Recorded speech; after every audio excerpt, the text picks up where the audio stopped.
E agora eu quero iniciar o nosso tema. O tema da nossa conversa de hoje é um tema muito importante, porque eu recebo aqui a Silmara Neves, ela é cientista e cofundadora da IQX. Muito obrigada por estar conosco. Prazer é meu, Rita. E engraçado, porque até a gente pode entrar no tema, mas você escolheu o IQX, né? A IQX, né? Que você falou, é menina brincando para a gente entender o artigo a ser usado. Como que surgiu essa ideia de criar aí a Inove? Não tenho como falar da história da IQX sem falar da minha sócia, a doutora Carla Fonseca, porque nós compartilhamos o sonho de nos tornarmos empreendedoras industriais na ocasião que a gente ainda estava trabalhando, atuando como professoras e pesquisadoras em universidade. Nós começamos a observar que o nosso conhecimento científico, né, criado ao longo de muitos anos de estudo em química, ele poderia ser também aproveitado para resolver alguns problemas, né? Por exemplo, a poluição plástica. Então, nós fomos, assim, nos munindo de coragem e de vontade de transformar conhecimento em produtos. E em 2011, nós fundamos a IQX, a partir da aprovação de um projeto pela Fundação de Amparo à Pesquisa do Estado de São Paulo, a FAPESP. Olha, e as duas, claro, cada qual com a sua expertise, mas dentro de um propósito, com um conhecimento amplo, resolveram criar esse projeto. Isso, nós somos assim movidas por desafios. Então, tivemos assim uma curva de aprendizado longa, né? Porque como pesquisadoras nós sabíamos produzir algumas soluções, mas em escala de laboratório. Então, nós estamos falando aí de 10 gramas, 20 gramas. E não toneladas. Exato. Até que o nosso primeiro cliente falou assim, poxa, achei que o produto de vocês é muito interessante, eu vou testar. Ah, que ótimo. Aí ele falou, então, vocês podem me providenciar o envio de 50 quilos de produto. Uma olhou para a outra e falou, nós vamos levar 10 anos para entregar o produto. E, bom, então aí nós investimos assim muito tempo e nos dedicamos a aprender a fazer em maior quantidade e a poder validar as soluções. Para 50 quilos é uma escala alta. É um grande desafio e hoje, com muita alegria, eu posso dizer que nós aprendemos a fazer em mais quantidade. Hoje a IQX produz 5.000 quilos por mês de aditivos e já estamos no momento de ampliar a nossa capacidade produtiva. Pensando na sua especialidade como química, né, as pesquisas todas que você fez, o maior poluente, o pessoal fala, o maior poluente é ainda o plástico, por conta das suas várias ações, né, de não se decompor, de animais, enfim, vai para o mar, nos rios. Ele é o maior poluente? Eu discordo. Eu estudo os plásticos há muitos anos, há mais de 30 anos. Sou uma estudiosa da área de plásticos e aí eu convido quem está nos assistindo a pensar desde o momento em que ele acorda, como o plástico está na nossa vida, né? Nós vamos escovar os dentes, a maioria das escovas são de plástico, o creme dental está armazenado numa embalagem plástica, o shampoo, o condicionador. Aí se nós saímos da nossa casa, né, para ir para o trabalho, o nosso carro, ou o carro de aplicativo, ele gasta menos combustível, consome menos bateria no carro elétrico, porque os plásticos tornaram o carro mais leve. Então, se pensarmos no supermercado, né, os alimentos duram mais porque eles estão embalados, Verdade. eles estão bem embalados. Então, o lado negativo seria muito pior se não tivéssemos um material tão incrível como o plástico. É óbvio que o descarte ele nos impõe vários desafios. Então, O problema está no descarte, e não no produto. Exatamente, exatamente. Agora, se a gente pensar assim, nessa reciclagem, porque hoje há um incentivo muito grande, apesar de muitas cidades, muitas prefeituras ainda não se mobilizarem para que esse lixo, entre aspas, vou colocar entre aspas, você me entende, esse lixo vá para os aterros, né? Que ele pode se tornar aí reutilizável em outros produtos, enfim, a própria indústria nos oferece isso. Mas essa reciclagem tão importante, de que forma que ela se torna importante e como entra nós, consumidores, nesse meio? Movimento. Então, Rita, nós vivemos um momento assim muito especial, que é um momento que nos convida a mudar o comportamento.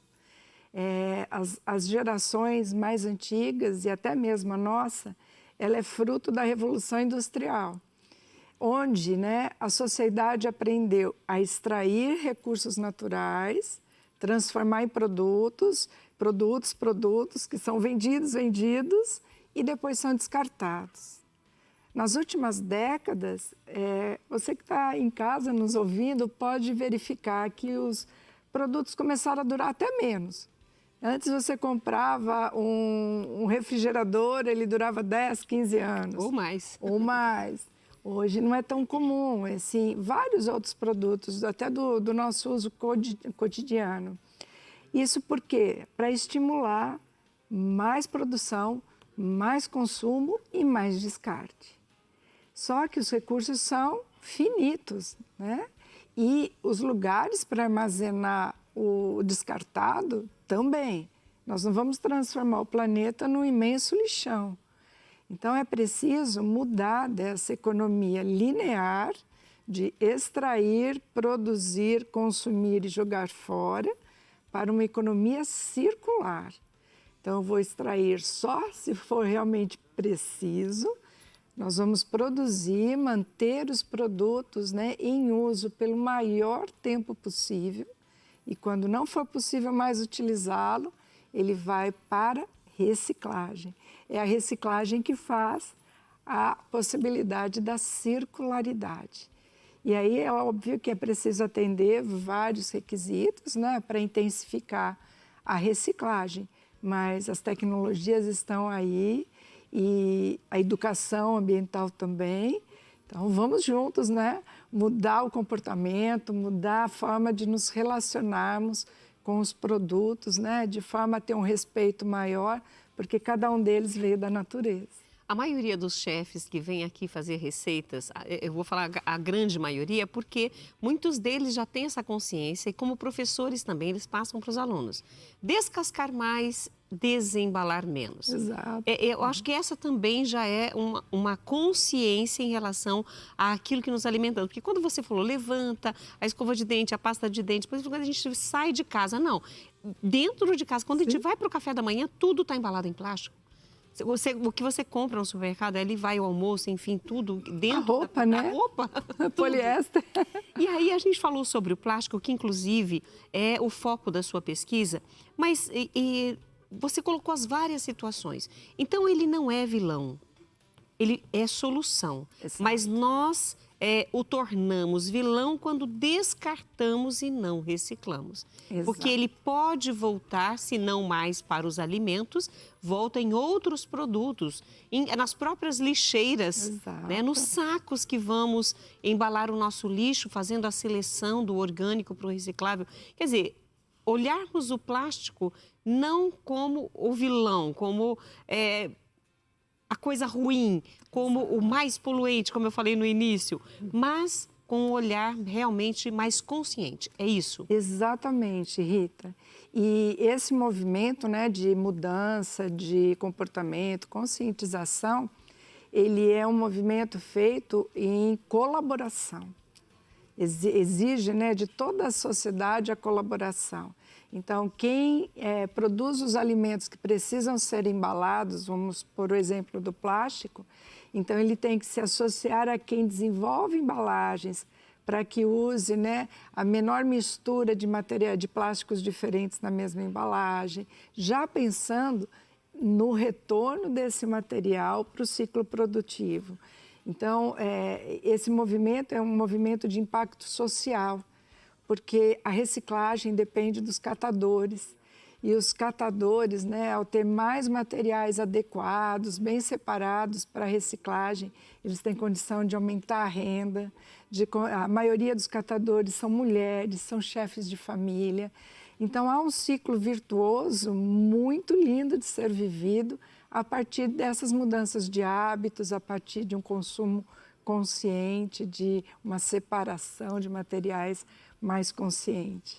E apesar, como eu falei agora há pouco, do foco de pesquisa da professora, da cientista que está aqui conosco hoje, a Silmara, nós temos outros materiais que também são recicláveis e que vão para o lixo. Lixo, gente, misturando com tudo que a terra poderia absorver de maneira muito mais saudável. Mas o assunto não para por aqui, porque se ela falou da indústria e hoje a gente vai entender um pouco mais desse trabalho dela, como que a indústria recebe isso, né? Lembram da briga da sacolinha?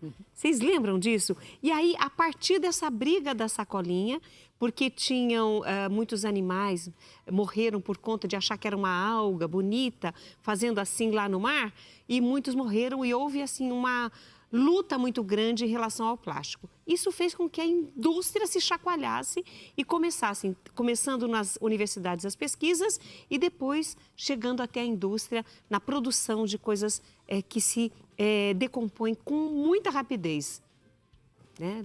Quem guardou um sapato numa sacolinha plástica feita de arroz ou de inhame ou de qualquer outro produto, sabe o que isso quer dizer. Então, a gente vai conversar sobre isso daqui a pouquinho no próximo bloco. A gente volta já.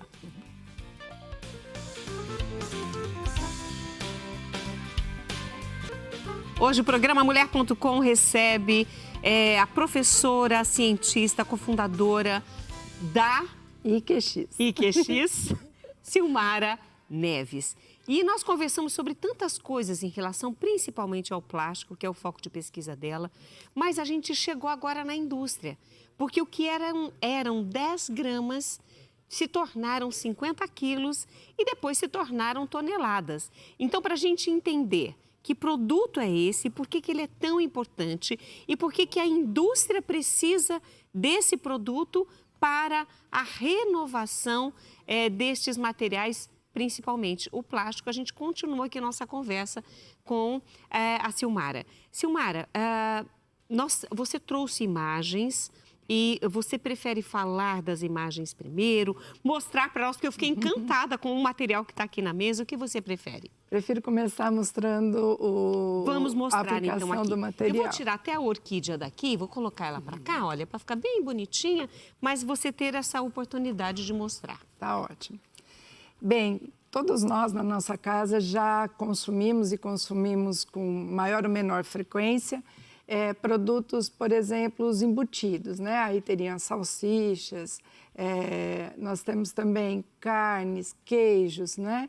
Para que esses alimentos tenham um armazenamento seguro e nós possamos consumi-lo sem qualquer risco à saúde, é importante que eles estejam embalados em embalagens que possam fornecer proteções, barreiras de proteção a vários agentes.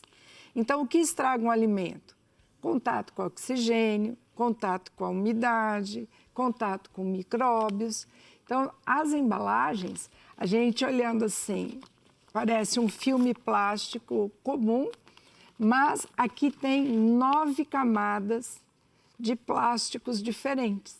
E cada um tem a sua função. Um vai proteger para não entrar oxigênio, o outro vai proteger para não entrar umidade, e essas camadas de proteção elas vão se alternando. Mas é justamente o fato de termos diferentes materiais no mesmo plástico, no mesmo filme, que no momento da reciclagem tornam esse processo mais difícil. É como se na reciclagem fosse necessário misturar água e o óleo. Não se misturam. Não se misturam. Então, gera uma resina reciclada de baixa qualidade. Aí, se nós vamos fazer a circularidade, ou seja, ela volta para o produtor de embalagens, ele consegue fazer um filme como esse aqui. É um filme grosseiro, sinta, Rita. Ele é áspero. Realmente, bem áspero, ele não duro, tem né? resistência mecânica, ou seja, ele não atende a nenhum padrão de qualidade para fazer armazenamento de nenhum produto.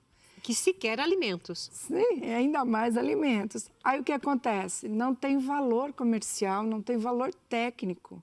Então, esse tipo de plástico, quando é descartado, vai direto para aterro ou incineração. Então, a tecnologia que a IQX trouxe é na forma de aditivos, que são essas bolinhas aqui plásticas. Essa bolinha aqui funcionaria como um detergente. Ela consegue unir a água e o óleo, que no caso dos plásticos, ela consegue unir os diferentes tipos de plástico. Aí é gerado... Esse é o fruto da pesquisa de vocês. Esse é, e é isso que a IQX desenvolve e fornece para a cadeia produtiva do plástico. E olha, pensar que isso começou numa pesquisa. Isso. Por isso que os governos devem incentivar as pesquisas, né, os pesquisadores, porque é muito tempo dedicado a testes e testes. Isso. E aí é com alegria que a gente constata que a resina reciclada com a tecnologia desenvolvida pela IQX pode voltar para o setor produtivo de embalagens e gerar um filme novamente. Né? Então, esse filme ele não pode embalar alimentos por uma questão regulatória, né? Não se usa material reciclado para embalar alimentos, mas há outras inúmeras aplicações para esse tipo de filme que não o aterro. E ele é esterilizado. Você pode ser, pode dependendo da roupa aplicação, dentro sem dele, por dúvida. exemplo. Não há nenhum problema de contaminação nesse nível. Então, para nós, assim, é motivo de muita alegria. Olha, ter conseguido eu vou chegar ter esse... um pedido do nosso diretor de imagens, o Luiz, e vou fazer o seguinte, se você me permitir, professora. Aqui tem o trabalho da IQX, com muito respeito, deixando aqui, e vou colocar um pouquinho para que vocês possam ver aqui os polímeros. Esse é o material... São bolinhas de plástico. Que vai unir todos os plásticos. Exato. Este é o produto de 10 gramas que virou 50. Que virou tonelada. 50 quilos e hoje são toneladas. Isso. E esse aqui já é com esse produto e os diferentes plásticos juntos. Esse aqui já são os polímeros que vão para as extrusoras. Exato. Para a formação destes filmes daqui. De novo. Voltam a ser filmes que, de acordo com cada máquina, vai produzir um tamanho, a cada indústria vai dar a sua utilidade a ele. Gente, prestaram atenção? Aqui, olha, deixa eu colocar assim para vocês isso. Porque esse é o trabalho de pesquisa delas. A IQX, ela tornou possível a união destes plásticos que antes, como água e óleo, como a professora falou, não tinha jeito. Não tinha jeito. Eu não sei, só parabenizar? Agora, imagine isso na proporção mundial de tudo que é produzido e muitas vezes descartado porque não tem aproveitamento, não se funde, não vira um produto, né? Exatamente. Então, olha, é muito gostoso. Agora, é interessante, e eu vou aqui valorizar o trabalho seu e da sua, da outra cientista, a sócia e cientista Carla. também, a Carla, porque é a mulher na ciência. Sim. E muitas vezes, ainda, graças a Deus, a nossa sociedade vem mudando esse pensamento, mas a sociedade machista, e eu não estou aqui fazendo apologia a nada, por favor, mas era o pensamento do passado. Que bom que isso se renovou, porque antes a mulher não tinha esse valor. Esses dias eu estava vendo a mulher, a norte-americana, que correu pela primeira vez. Ela foi tirada, correram atrás dela para tirar ela da corrida, porque mulher não podia correr junto com os homens. Então, eu estou até fazendo esse paralelo, porque na ciência, talvez vocês tenham enfrentado, e outras enfrentaram antes de vocês, a mesma dificuldade.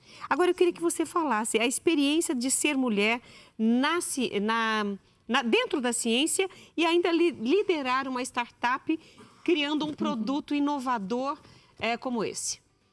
Bem, tem sido uma experiência bem desafiadora. O mundo acadêmico, ele é um mundo mais igualitário, embora ainda exista, né, diferenças ali de gênero, mas quando nós falamos de empreendedorismo industrial, quando nós falamos de ir para, né, o chão de fábrica, de fato é um universo predominantemente masculino.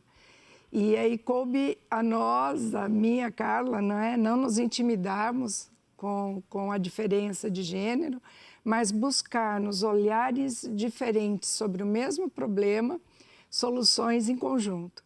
Então, praticamos assim muito a escuta ativa, uma escuta muito respeitosa, mas também criamos o nosso espaço, né, de cultura, de entendimento para podermos ter uma troca sadia. Foi sempre assim? Não. Teve muita dificuldade? Teve. Muitas vezes a gente ouvia assim, ô chefe, tira essas mulheres aqui da produção. Como se ali não fosse o nosso ambiente, não é? Mas o lugar da mulher é onde ela quiser. Então, nós fizemos valer, né, o nosso direito de estar ali para contribuir, estar ali para diferenciar produtos, para diferenciar processos. E hoje a gente transita de uma forma muito mais leve. Conseguimos aí conquistar o nosso espaço. Agora, é interessante a gente entender também, aí eu passo a pergunta a você, como que a IQX desenvolve, né, essas tecnologias para que isso chegue até a indústria e possam aí ajudar também a reduzir tudo isso que nós falamos desde o bloco anterior. Bem, nós praticamos, né, a escuta ativa, o desenvolvimento colaborativo. E nós procuramos, como empresa, estar em eventos, né, eventos da indústria, em feiras, em ouvir, né, o que o mercado está precisando, identificar quais são as dores do mercado. Porque, como cientistas, a gente se apaixona pelo tema e se apaixona pela solução.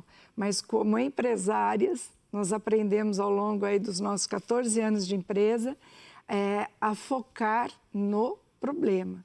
Então, nós queremos resolver o problema. E dessa maneira, né, nos aproximamos do setor industrial, fomos trocando informações, conseguindo espaço para que a tecnologia fosse testada, fosse validada. Muitas vezes voltamos do teste com a tarefa de melhorar, de ajustar, de adequar. E com isso, nossos produtos, esse não é o único, nós temos uma linha de produtos, eles foram ficando cada vez mais adequados, até que nós tenhamos conseguido romper as barreiras de entrada no mercado e hoje temos a esperança de cada vez mais as empresas utilizarem, né, a nossa tecnologia. Nós sabemos, e isso não se esconde, que há pouco incentivo à ciência, às pesquisas. E o BNDES teve uma participação também nessa pesquisa de vocês, entre outras. Como isso, esse incentivo à ciência, através de empresas, seja no setor privado ou não, mas como isso tem ajudado vocês ou pode ajudar de maneira global outras empresas, outras pesquisas? Eu gostaria, assim, de ressaltar a importância, né, dos órgãos públicos, além do BNDES. Nós tivemos o incentivo da FAPESP, né, no programa de pesquisa inovativa em pequenas empresas. Os 4 anos iniciais da IQX contaram com recurso público, né, e nós honramos esse recurso, devolvendo à sociedade uma solução que é factível, que traz impacto socioambiental mensurável. E, além disso, nós fomos nos capacitando em programas de aceleração de startups. Então, destaco Inovativa Brasil, destaco FINEP, Mulheres Inovadoras. São startups também, ou começaram Não, são como do startups? governo para receber as empresas de impacto e nos auxiliar na nossa visão de negócio. porque empresas de base tecnológica têm muito forte a parte tecnológica, mas a gente precisa aprender a língua dos negócios, a fazer modelo de negócios, a nos apresentar para os investidores. Então, assim como o BNDES, né, no programa Garagem, nos auxiliou a aprender muito com os mentores, com o contato com as grandes empresas, com investidores, a melhorar nossa proposta de valor, como nos colocarmos, né, frente a um cliente. Existem essa programas. orientação paralela ao incentivo à ciência. Sim, e é uma que deve ser super valorizado e dá um orgulho de saber que o nosso país tem esses programas. Talvez eles não sejam tão divulgados, por isso eu agradeço essa oportunidade, nós não Rita. sabíamos. É como hoje, como nós lidamos com muitos MEIs, seja no artesanato, na culinária, enfim, outros setores bem pequenos da nossa sociedade dessa produção, o Sebrae auxilia. Sim, os também pequenos. É fantástico. Então, eu estou fazendo uma comparação para que o pessoal possa entender que tudo isso que você falou foi importante para o crescimento da startup e hoje se tornou aí um negócio. Exato. Eu quero agradecer demais a sua participação, foi uma delícia. Parabenizar a Carla também e a você pela disposição, porque eu tenho certeza que em alguns momentos você falava assim, não vamos melhorar? O que a gente fez de errado? E volta a descobrir, começa do zero. Então, que vocês continuem e outras pessoas inspiradas e aprendendo com vocês possam melhorar ainda mais o futuro. Sejam dos plásticos ou de outros materiais. Ótimo. Obrigada. Eu que agradeço pela oportunidade, foi um prazer. Ai, que delícia! E olha, nós conversamos hoje porque agora no dia 5, o Dia Mundial do Meio Ambiente, até aniversário da minha neta também. Aproveita, a gente manda beijo, né? Aquela coisa que a gente não pode perder a oportunidade. Mas nesse Dia Mundial do Meio Ambiente, nós falamos de algo que nós temos que nos conscientizar. Não importa se a sua prefeitura não faz essa reciclagem, essa coleta seletiva para a reciclagem, mas você, tenho certeza que se deixar as latinhas, o plástico, na porta da sua casa, os catadores vão passar, porque eles sempre sabem onde colocar. E eu gostaria de falar um dia de uma cooperativa que foi a primeira aqui da cidade de Campinas, que foi incentivo do padre Álvaro Ambil. Ela foi criada, é o Projeto Reciclar, fazem um trabalho magnífico há mais de 30 anos e são as famílias sustentadas. Hoje, eles são uma potência. 2 outras novas cooperativas nasceram aqui na cidade de Campinas a partir do Projeto Reciclar. Então, é só começar, que vai crescer e a gente vai contagiar de maneira muito positiva as pessoas em relação à reciclagem. Mas a gente precisa começar, não precisa esperar acontecer. Nós somos esse pivô de mudança. Espero que vocês tenham gostado da nossa entrevista com a Silmara.